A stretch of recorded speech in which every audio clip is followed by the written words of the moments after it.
Okay. Have you heard this book before, Ava? No. It's pretty good. It's funny. It's by David Shannon. You know this author. You know why? He's the cuckoo pants that wrote No, David. Oh So yeah. a bad case of stripes by David Shannon. He did the illustrations and he did the words. Ready? I'm going to hold it like this. Camilla Cream loved lima beans, but she never ate them. All of her friends hated lima beans, and she wanted to fit in. Camilla was always worried about what other people thought of her. Today, she was fretting even more than usual. It was the first day of school, and she couldn't decide what to wear.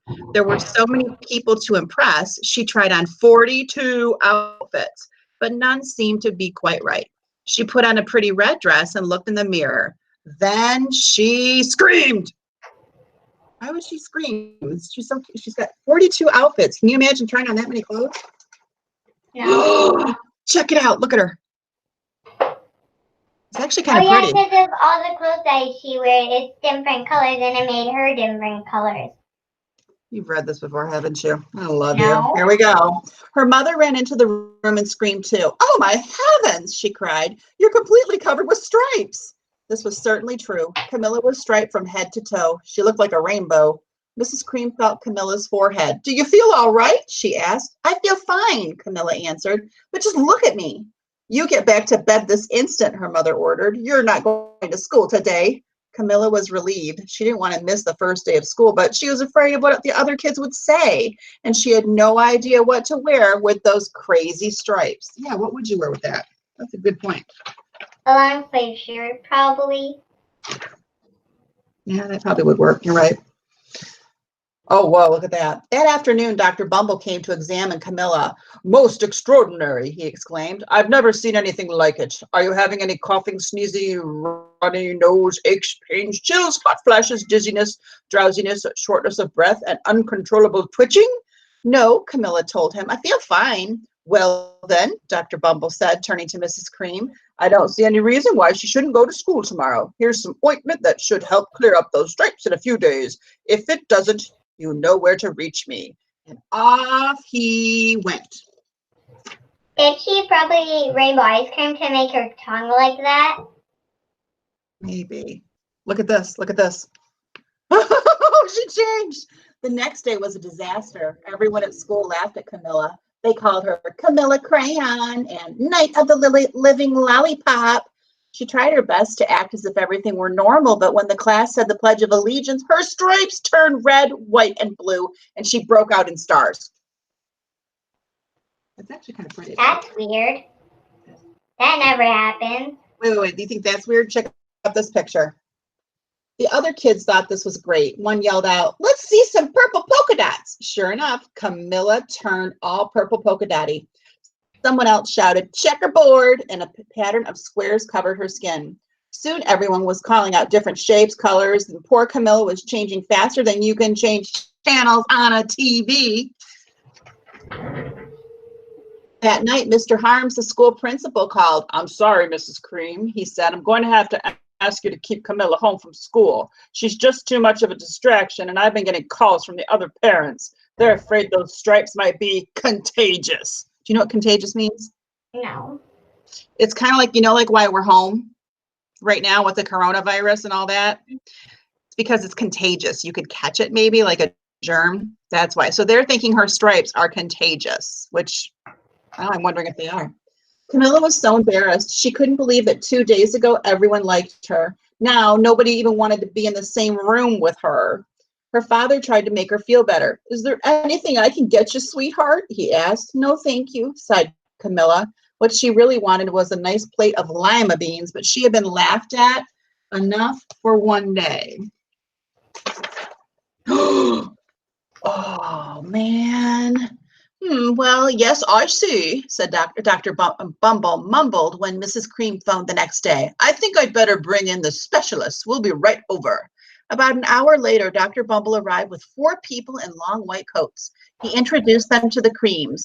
This is Dr. Grump, Dr. Sponge, Dr. Cricket, and Dr. Young. Then the specialist went to work on Camilla. They squeezed and jabbed, tapped, and tested. It was very uncomfortable. Well, it's not the mumps, concluded Dr. Grop, or the measles, said Dr. Sponge. Definitely not chickenpox, put in Dr. Cricket. Or sunburn, said Dr. Young.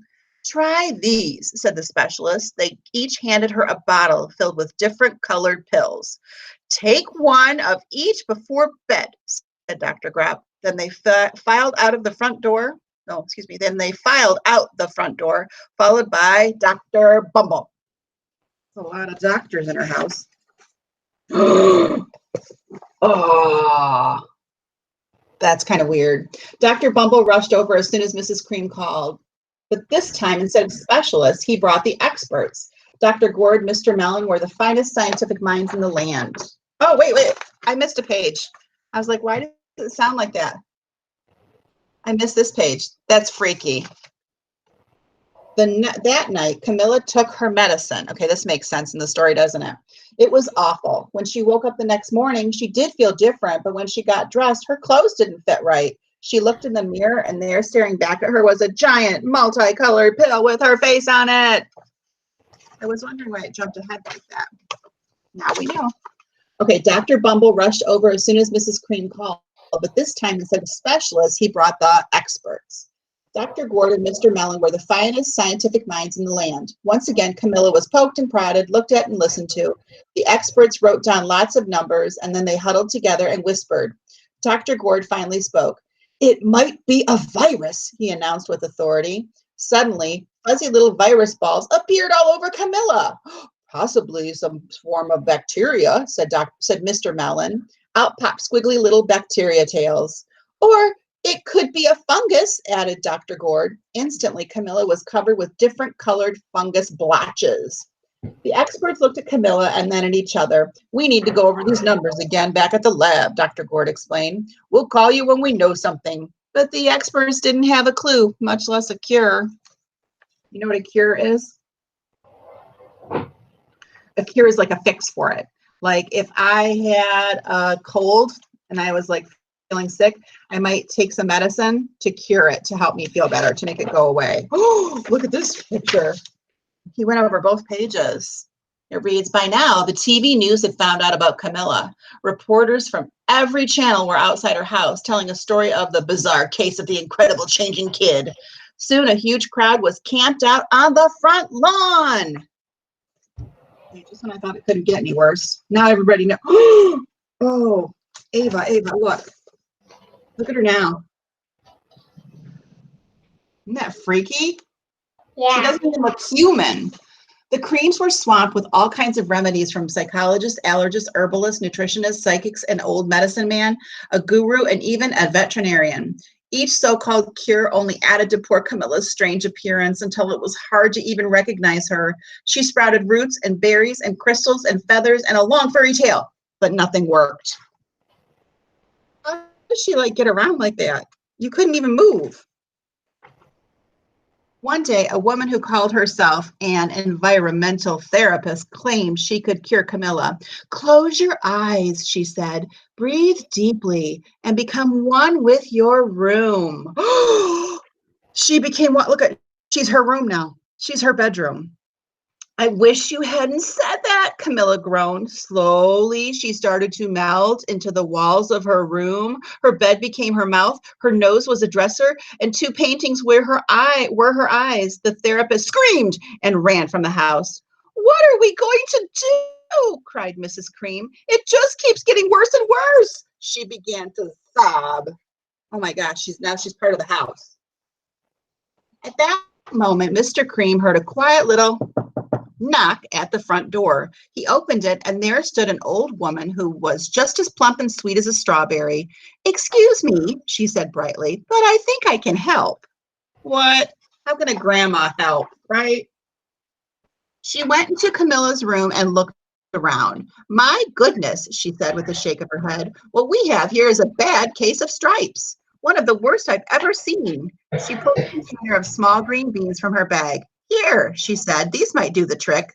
Are those magic beans? Asked Mrs. Cream. Oh my, no, replied the kind old woman.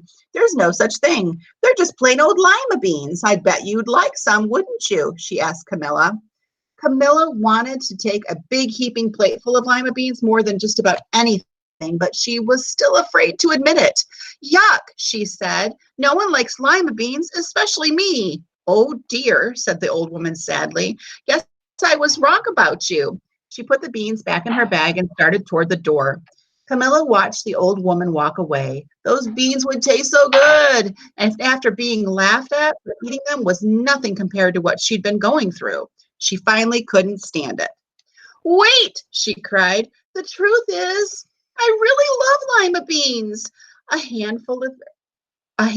really love lima beans. I thought so, the old woman said with a smile. She took a handful of beans and popped them into Camilla's mouth. Said Camilla. Okay, beans can't do it. Oh, what do you think happened? I don't really know. She just popped some lima beans in her mouth. She loves them, but she was afraid that other people would laugh at her for liking them.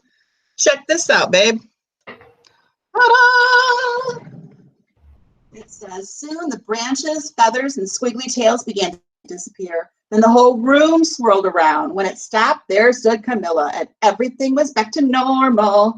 I'm cured, she shouted. Yes, said the old woman. I knew the real you was in there somewhere. She patted Camilla on the head, and then she went outside and vanished into the crowd. Afterward, Camilla wasn't quite the same. Some of the kids at school said she was weird, but she didn't care a bit. She ate all the lima beans she wanted, and she never even had to touch, and she never had even a touch of stripes again. Oh, look at her bow. It's got the stripes on it. Was this an informational or fiction book? Fiction. Lord, I hope it's fiction. That would be wild if you really could do that, wouldn't it? Mm-hmm. That would be really bizarre. Oh my gosh. Okay, I am going to, how do I stop recording? I think I click, I don't see the button. Got it. Did you like that? Thumbs up? Okay, look. Oh my God.